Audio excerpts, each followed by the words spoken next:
নমস্কাৰ বন্ধুসকল, আজি এটা মই 2016 চনতে লিখা কাল্পনিক কবিতা আপোনালোকৰ ওচৰত পাঠ কৰিব ওলাইছোঁ। কবিতাটোৰ নাম কলেজৰ শেষৰটো দিনত। হেঙুলীয়া চুলিৰে কান্ধত বেগটো লৈ কলেজৰ কৰিডৰত ৰৈ আছিলা তুমি। যদিও আছিল মোৰ কলেজৰ প্ৰথম দিন, তথাপিও চাইছিলোঁ তোমাক জুমি জুমি। কেতিয়াবা কেণ্টিনত নাইবা সপোনত খলকনি তুলিছিলোঁ তোমাৰ মনত।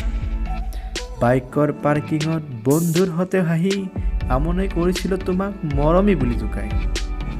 কেতিয়াবা জোকাইছিল তোমাৰ বান্ধৱীবোৰেও, অকলে পালে মোক বাটত তলমূৰ কৰি গুচি আহিছিলোঁ, বাৰুকৈ পৰিছে আজি মনত।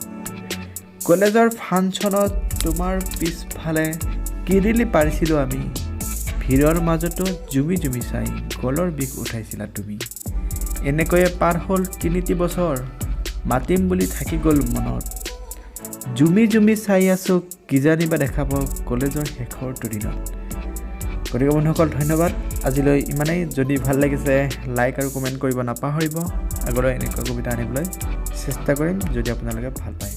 আজিলৈ বাই বাই।